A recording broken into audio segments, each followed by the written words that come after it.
You have a doodle. What defines a doodle? I don't know, but sometimes you're like, you didn't tell me I have a doodle. And I was like, I didn't know you had It's a like doodle. if I could see like a prominent piece of hair. So basically you need to wear a bald cap during this. How do you gut someone?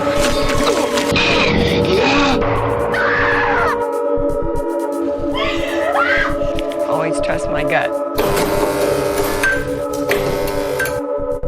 Hello and welcome to Gutted. I'm Aleece. And I'm Tony, and we're here to spill our guts about horror film trailers. And today we'll be reviewing the trailer for The Exorcism, which is set to be released June 21st of 2024. This film is directed and co-written by Joshua John Miller and also co-written by M.A. Fortin. All right, some more religious horror. Let's check out the trailer. He's off his meds. He's erratic. Father, what do I do? I was saved once. Didn't believe that it could happen again. Can he be saved?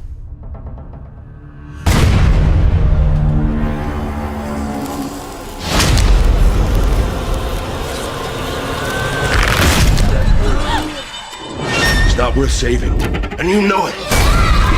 I know you're afraid. Me too. It's all right to be afraid. Have faith. He will protect his children. When it happens, run.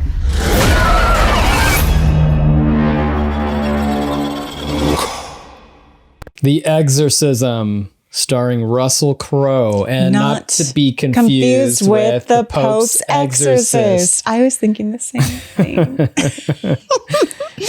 But definitely riding the wave of nun horror. Nun horror. And priest horror. Religious horror in general. Specifically Catholic horror. Catholic horror. Yeah, it's been having quite a heyday, I guess. What is it about the Catholic religion that is just scares horrific? The shit out of everybody? Maybe we don't need to answer that. Yeah. That's something that you can think to yourself about. Critical thinking on your own. Quick shout out to Rick's Horror Review Show at Rick's Horror on YouTube. I did not even know that this was a movie before I saw the trailer for it in theaters. The first time I heard about it was through Rick's Horror Review. He made a comment on one of our posts, I think for the trailer episode for Abigail. And he said that he's looking forward to The Exorcism. He was not looking forward to Abigail, but he was looking forward to The Exorcism. I was like, I've never even heard of that. This looks 100, maybe even 1,000 times better than the Pope's Exorcist. Although I would love it if they reference the Pope's Exorcist in the movie, because it is kind of like a meta Exorcist movie where they talk about the Exorcist and the Omen in the trailer. So I love it. They just kind of like reference the Pope's Exorcist. Maybe a little cuckoo. Yeah, because Russell Crowe plays an actor who's playing an exorcist. He's playing a priest. So is this going to be the Wes Craven's new nightmare version of the Pope's Exorcist? Please. I hope so. That is what would save the Pope's Exorcist for me. But I'm excited for The Exorcism. It looks a lot better, as you said, than the Pope's Exorcist. Yeah, having seen the trailer, I am excited. If you would have told me that there's another Exorcism movie starring Russell Crowe, I would have been like, the last one was pretty terrible. But seeing the trailer, this actually looks like it could be interesting. One of the things I noticed from the trailer is that it says it's from the producer of Halloween and the creator of the Scream franchise. So I don't think it's Wes Craven because he's dead. But Kevin Williamson, who is the person that is involved? Yeah, like I'm not exactly sure. Maybe it's a producer or something. Yeah. Because you said the director is Joshua John Miller, and the writer is M.A. Fortin. Yes. Okay. And Joshua John Miller, I did not recognize this name until I looked him up. He's the little boy in Near Dark. He plays Homer in Near Dark, and I think this is his second directorial project. He did another project before called Mao that I had not heard of. He also co-wrote a movie called The Final Girls with Emma Fortin back in 2015, I think. Okay, and you have seen that one. I have not seen that one. Oh, I thought you have seen it. I have not seen it. It seems like a movie that I would have seen, but it's like or another that you would have seen, but we haven't. I know. Seen it I yet. feel like I would have seen it. It's like another one of those like almost meta horror slashers. Yes. So I think Joshua John Miller and Emma Fortin are into that, getting behind the scenes looks at these different genre films. Very in vogue at the moment. A movie made for horror fans because of its meta quality. Okay, aside from Russell Crowe, I don't think there were any other people who I recognized. The other main character seems to be the blonde lady. Lee Miller plays the child of Russell Crowe because somebody says, "Oh, your dad, blah, blah, blah." Oh, I missed that. So they're just hanging out on set with their dad while he does his acting job. And the actress who plays, I believe it's Chloe Bailey, is playing his co-star. And she mentions, oh, he's replacing the last actor who played the priest. And we see a little clip of somebody falling off like a three-story set building. Three-story set building. Yeah. All right. Well, I haven't heard of either of those actors. Ryan Simpkins and Chloe Bailey, I've not heard of them. Sam Worthington, we know from Avatar. And then... I don't know Sam Worthington. You don't know Sam Worthington? No, I am terrible with actor names. Maybe the faces. Adam Goldberg. Oh, from Saving Private Ryan. Exactly. The sassy asshole from Saving Private Ryan. And then the priest, the actual priest, Father Connor, is played by David Hyde Pierce, who played Niles in Frasier. A sitcom that we did not watch, but everybody knows Frasier. And I think everybody knows David Hyde Pierce a little bit. I wouldn't have recognized him, so... Well, I recognized his name. And I was I'm like, part of the younger generation. Okay, that seemed like ages ago. We are the same age. You are slightly older than I am. Oh, yeah, that's right. Okay. All right. What does this movie remind you of based off the trailer and based off of what you have seen? The Exorcist, The Pope's Exorcism, The Omen, The Nun, any other Catholic religious horror movie that's come out. But also, it reminded me a lot of Scream 3. It takes place on a movie set. Oh, yeah. And Wes Craven's New Nightmare because it has that meta quality to it. It does. We'll see what they do with that. Could be very interesting. Yeah. They do specifically talk about like the curses of those films, such as The Exorcist. They don't bring up Poltergeist, but I know that's another one of those movies that people always talked about, the curse of Poltergeist. Right. There is a whole series on Shudder called Cursed Films. Yeah. So I wonder if that influenced the making of this movie wonder. Or maybe the script. What's going on in the trailer? I know that I noticed a lot of head banging and people, their eyes rolling back in their skulls. And the head banging seems to be a new thing to kind of freak out audience members. The last time I saw a ferocious head banging was in Talk to Me. Mm-hmm. And Hereditary. Hereditary had a crazy head banging scene. Mm-hmm. So it's like the new pulling back fingernails move. So they're not pulling back fingernails anymore. That was like early aughts, Hostel style scares. Now it's like banging your entire head on your own volition. And being possessed. Being possessed is so in right now. It's very in. Bashing your head open is in. What do you think is going to happen in The Exorcism? Is it going to be an exact rip-off copy of The Pope's Exorcist? I hope not. Just they take one step back, so it's like them filming The Pope's Exorcist. I wouldn't mind that, actually. That would be better. I would mind that. I think that would be awful times two. Well, it seems like it's bring your child to work day on set of The Exorcism, and Russell has some pill problems, like he's been taking pills. I don't know. Yeah, that seems like a way that they relate him being possessed to, oh, he has some mental health issues. Yeah. And or I addiction like issues. That or happens whatever. a lot in these religious horror movies where they're trying to skirt the issue of possession by saying, oh, they have a mental illness. It's or an not addiction. Really, or yes, something it's like not that. really possession. It's just their own affliction. Right. So that's always a good way to dismiss the problem or to kind of keep you guessing. Is he a pill popper or is he actually possessed? Or does he have like a massive infection because he has some black veins in his neck? He needs to go to the doctor. Well, that's another thing that we commonly see in possession movies where your blood is so evil it turns black. Turns black. And usually you have dark black eyes and your eyes roll back in your head. These are all standard possession physical traits and qualities. Arching your back. Arching your really back, cracking of the spine to where you can hear it like all crunchy. I know you mentioned in a previous episode that you really hate the crunchiness. Just when it's overdone. I think if it's used sparsely, it's okay for me. But the last time I enjoyed crunchiness was Westera, the Bone Woman. I thought they used crunchiness appropriately. Do you think this movie is going to use crunchiness appropriately? It's going to overdo it. It's going to overdo the crunching. What makes you think that? Because every movie overdoes the crunching as of late. What do you think is going to happen in The Exorcism? I mean, it looks kind of straightforward. So he's going to be replacing another actor who either died or is so horribly injured from the set of this movie that they have to replace him with Russell Crowe last minute. And Russell Crowe's probably like, oh my gosh, it's my big comeback. I haven't had a role in ages and I'm desperate. I'll do anything. Do you think that his character is going to be an actual priest or just an actor playing a priest? He's just an actor playing a priest because they actually bring in David Hyde Pierce, who is a priest. He's like the set priest in case anything goes wrong. You have to have a set priest just in case.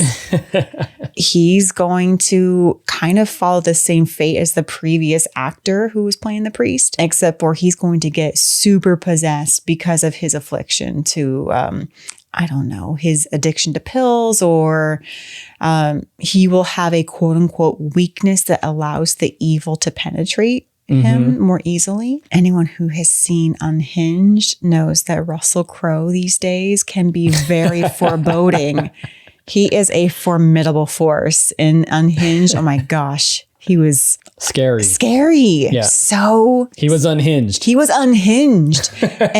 he just couldn't think of that word. It's the word of the title of the movie. I was trying to not think of that word. It's too obvious. But he was super unhinged. His body was just this heavy force, and not saying that he was like heavy set. I mean, he was in that movie, but he just had this heavy quality to where you're thinking, oh my gosh, if he comes anywhere near me, he will smash me like a bug. And he did to several people in that movie. So I imagine that Russell Crowe, as a possessed actor playing a demon possessed is going to be unhinged. He's going to be unhinged. It's going to be Exorcist meets Unhinged. Okay, so that's your prediction, is that it's going to be Exorcist meets Unhinged. He'll smash people. Who is he going to smash? Is he going to smash Sam Worthington or Chloe Bailey? He will definitely smash Sam Worthington. Who's going to die?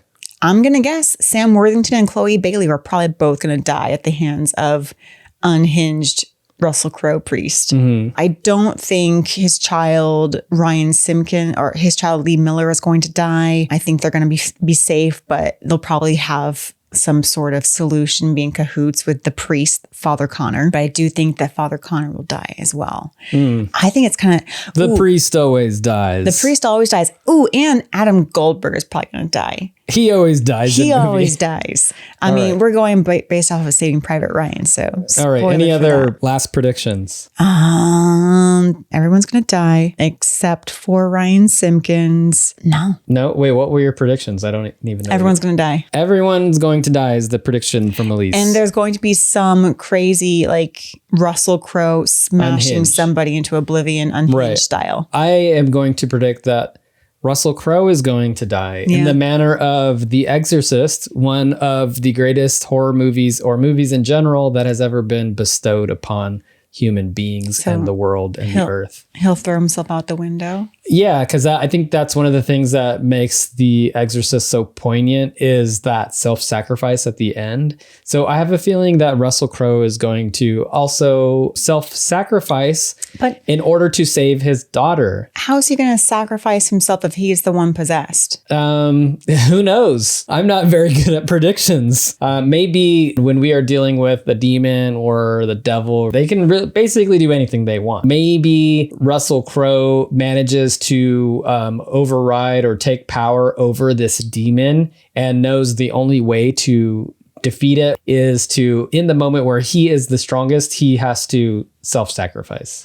So after he kills half the crew and cast, then he's like, all right, fine, I'll do it. Yeah. I'll kill myself, finally. Well, I don't know if he's necessarily going to kill the crew and cast. I am wondering if maybe people will die in like a Final Destination kind of way. Like the set is cursed. Things keep happening to the actors in the film. And we have to keep replacing them with people that were also in the Pope's Exorcist. Yeah, we're never going to make this movie. Yeah. We're losing too many actors. Shut it down then. It's going to start with a lot of background actors. Sorry, background actors. I've done it myself. If I were in the movie, I would probably be like, yep, I'm first to go. I'm just going to walk over to the demon and just be like, all right, just do what you got to do. Background actors are so off the radar, though, that I think they're safe. It's someone like Sam Worthington, who we didn't even see in the trailer that I know of. Who else has to go? The director always has to go, as we know from Scream 3. Do you think Joshua John Miller is going to play the actual director in the movie? Joshua John Miller. He's the director of the movie. Oh, are they going to get that meta? Yeah.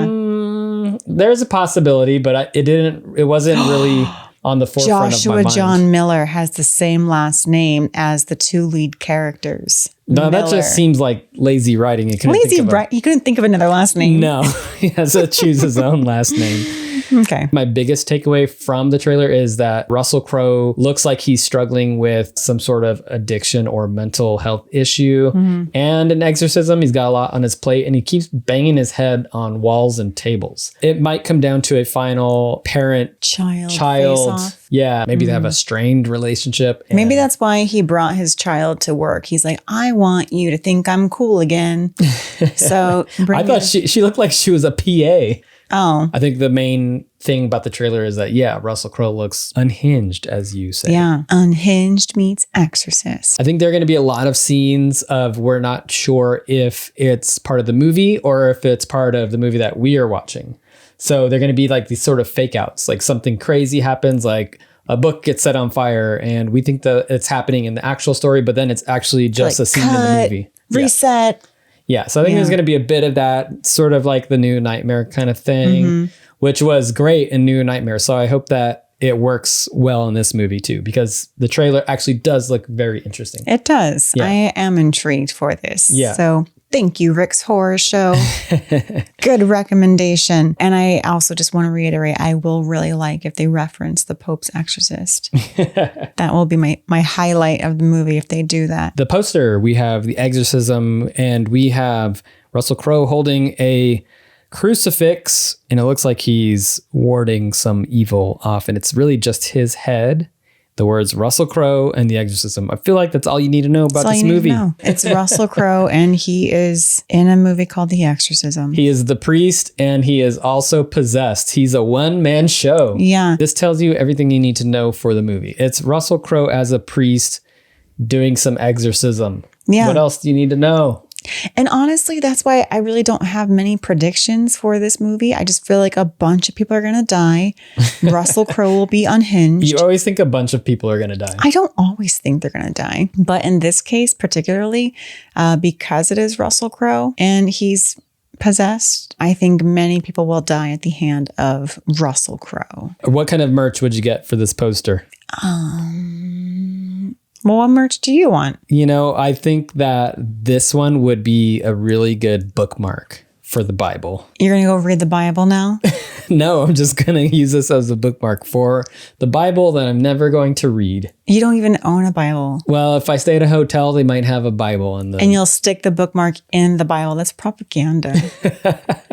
No one wants your bookmark. You have to keep it. That's the merch that I chose, and So that's what I'm going for. You're going to get a bookmark that you're immediately going to abandon in a hotel room. No, I'll remember to take it, and I just go from hotel to hotel, and I put the bookmark there, and then I take it when I leave, when I check out. What page are you putting it on? Just randomly. You're not reading any of this Bible. You're just going to place this I might read a bookmark. couple of words, John 3:16, all that kind of stuff. Okay. Well, you're going to get a bookmark.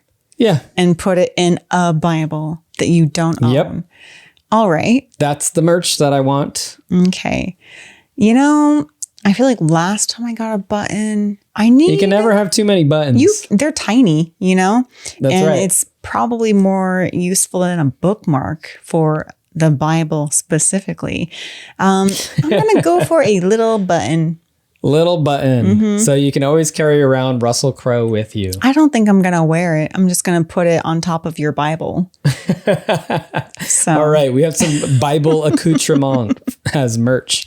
It's going to be great. Yeah. It's going to greatly enhance our next hotel experience. Oh, man. When are you likely to see this movie? Is this an opening weekend film? Is this an in theaters eventually? Are you going to wait for streaming? Or did you see all you need to see? You know, if it was The Pope's Exorcist 2, I would say streaming. But it's not. It's a different movie. It is a different movie. Probably going to go see this in theaters somewhere between opening weekend and eventually. So like first week. Probably the first week. Yeah.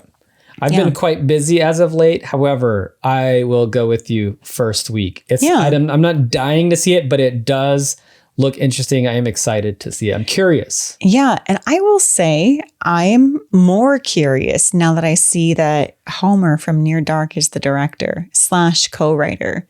I don't know if that necessarily makes me more curious because I don't know this person's track record. All I know is that he did a great job in Near Dark as a little kid. Yeah, but good child actor does not equate good director in adulthood. Yes. I know, but I'm just like, oh man, that kid stuck around and now he's a director. Joshua John Miller, who was awesome in Near Dark, maybe has a few really interesting behind the scenes looks. And I do appreciate it when a director has acted before because I feel like they are more empathetic to the actor and maybe they're more willing for, continuity errors if they have a really good take on something or when the actress has a really good take or a good moment. So you're predicting lots of continuity errors. Yes. Continuity be damned. He walks out of the church and he is just magically in his car. I don't know what a continuity error is. So he walks out of the church and it's daytime and then when he gets to his car, it's nighttime. Oh, and you're like, wow, that was a long walk. As long as there's a montage in between, I'm in. Yeah. Wait, you're going for a montage? Yeah. Okay. All right. I do love a good montage. It looks like some good unhinged fun. I agree with you. Okay, good. All right. Thank you so much. If you like what you've heard today, please subscribe, like, and or give us a rating. It helps us out quite a bit. And check out @Rick's Horror on YouTube. He also has a fantastic horror movie review show. Thank you for watching and or listening. This has been another episode of Gutted.